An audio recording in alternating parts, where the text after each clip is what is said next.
8 and 2, right? So I multiply them together, I'm getting 12 minus 24 plus 12 in the end, I'm getting a 0. So in the end, these two planes are intersecting in an orthogonal position. So the question is, check your orthogonal.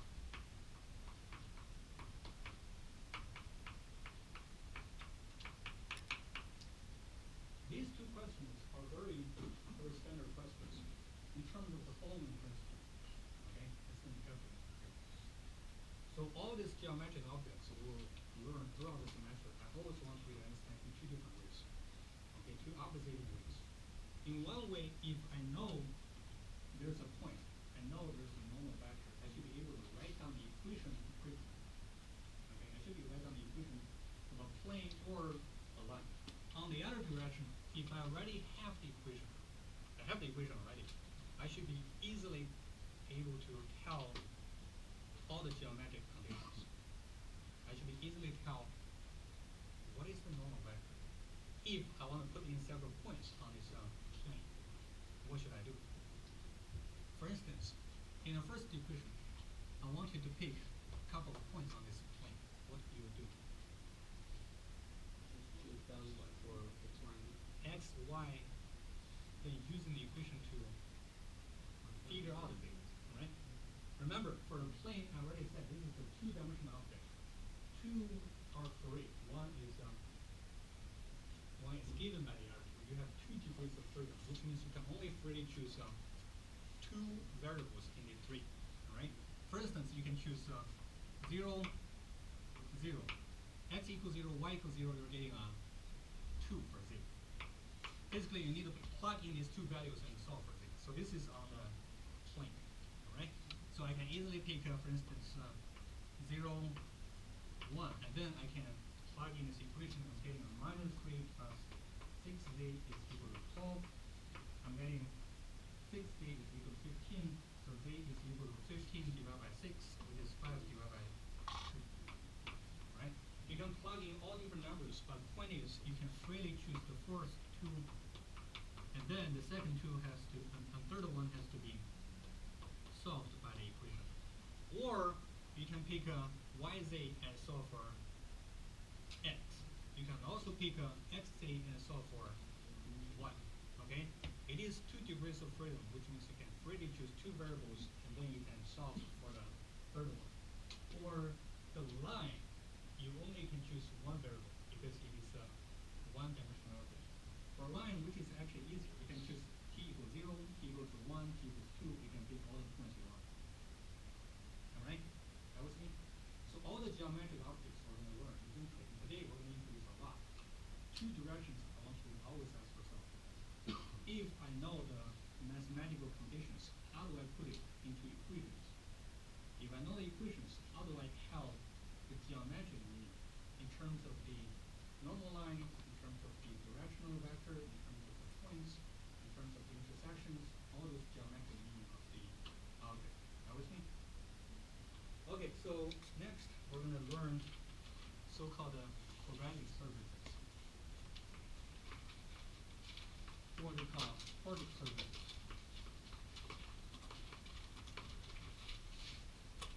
We're still on section 13.1. Okay, so we will introduce the following 5 different types of, actually 6 different types of quadratic surfaces. The first one is ellipsoid.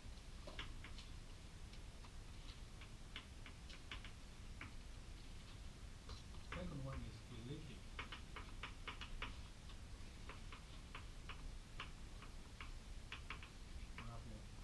Third one is hyperbolic or hyperboloid. With one sheet. This one is hyperbolic.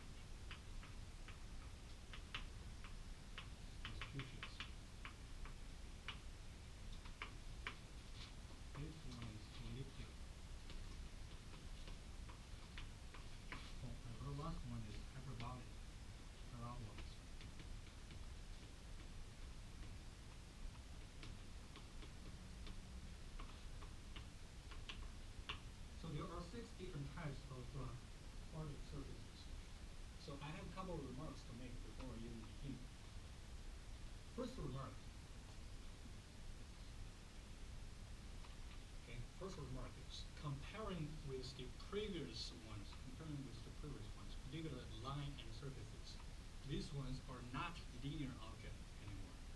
These ones are quadratic objects, which means there are second order terms in the equation.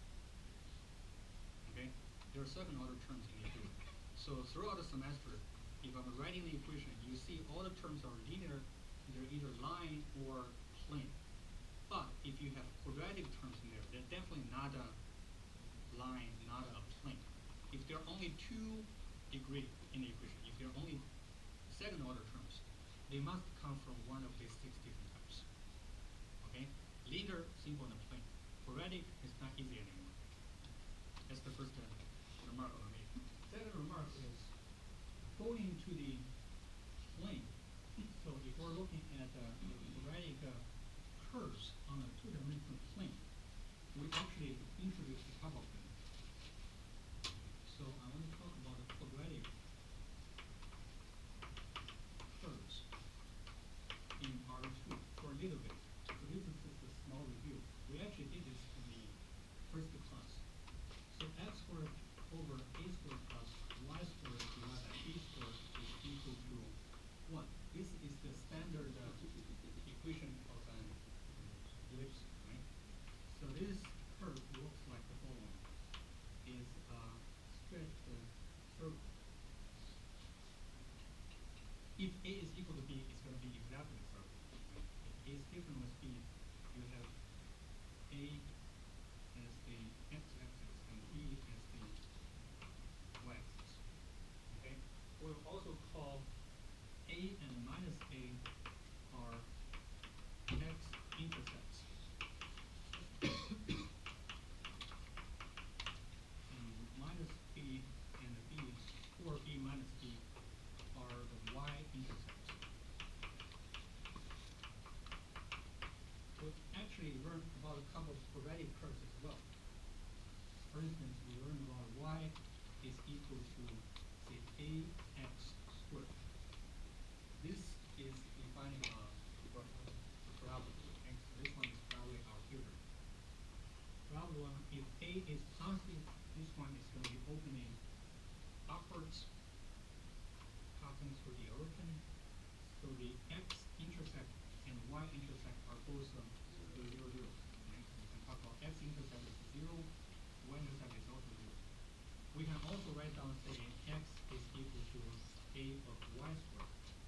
If x is equal to a y squared, this is going to be, if a is positive, it is going to be opening to the positive direction of x-axis. So this is y is equal to ax squared, and this is going to be y is equal to, x is equal to a y squared. Both of the cases, a is positive. I also want to recall what other things you can think of. Quadratic, meaning the equation contains second order terms. Ellipse, parabola, hyperbola. Have you learned hyperbola before? So x squared divided by a squared minus y squared divided by b squared is equal to 1. So these are hyperbolas. So there are 2 branches of the hyperbola.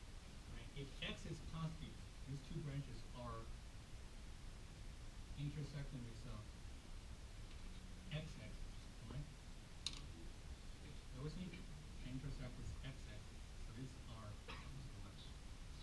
And x-intercepts are minus a and positive.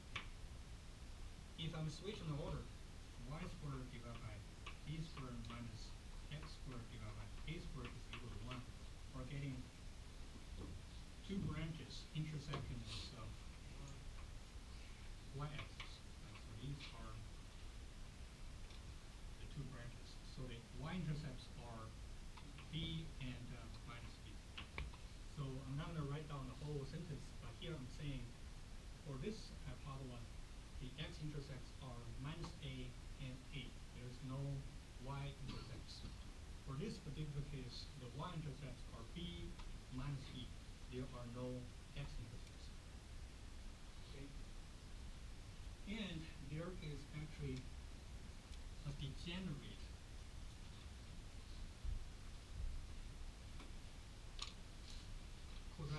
equation. So this is the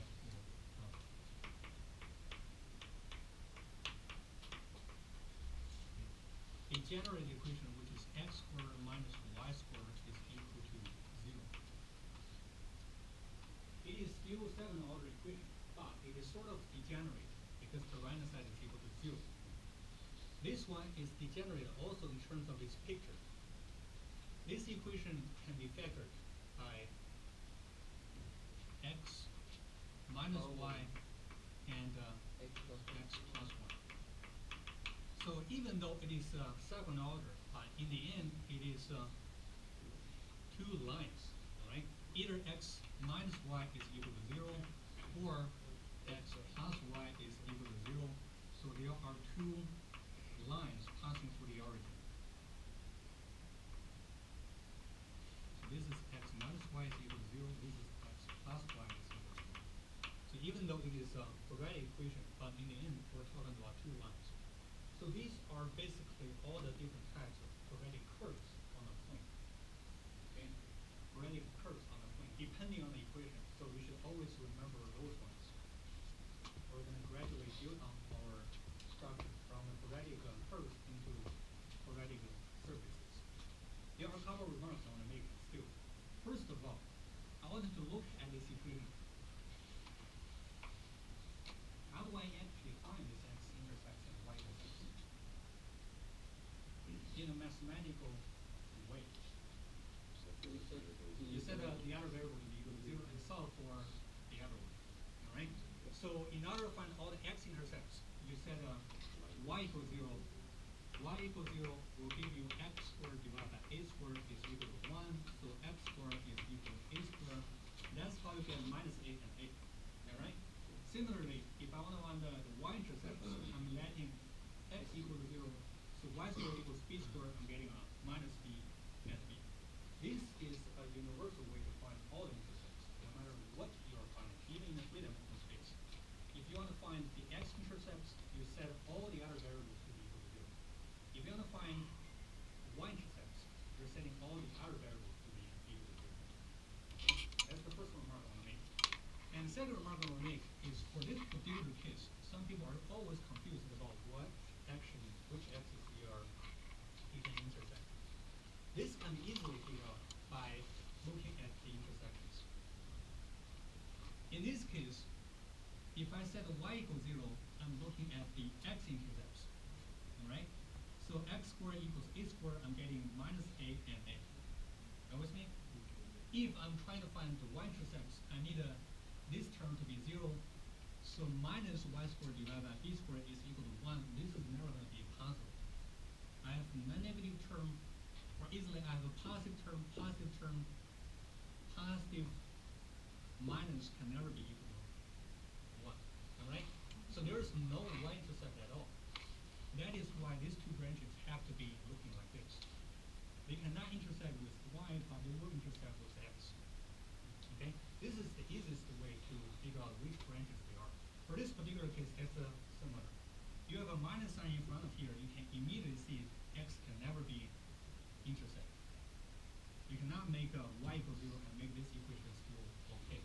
If y equals 0, you're getting a minus equals a plus. That's never going to happen. Okay? Everything? So now we're going to do quadratic terms beginning from the first one, ellipsoids. And the equation is x squared divided by a squared plus y squared divided by b squared plus z squared divided by c squared is equal to 1. Hopefully you're having your textbook with you. Because I have to apologize in advance. My drawing skill is not as good. So the pictures I'm drawing the board might not be very, very accurate. So it's best to have very good at hand. And also, I want you guys to practice by yourself as well. So next class, I'm going to ask several one of you, okay, several one of you come on board and draw the quadratic surfaces out of the 6 different types. So begin to practice. Begin to practice with the reference of the picture in the text rather than mine. Okay. So even though my drawing skill is not as good, but my calculus is good, so I can still go back to these formulas in terms of the information x-intercept and for the skills, we will draw all the surfaces according to the following two groups of information. So first group is I want to find all the x, y, z intercepts. Of course, if there is any. Because we have these cases where there's no intercept at all, right? Second case, which is unique for the quadratic surfaces, the quadratic curves do not have. Second case is these surfaces might intersect with the x, y, yz, and xz plane. Okay, so we want to have x, y, yz, and xz traces. Okay, so these are the intersections of a surface with xy plane.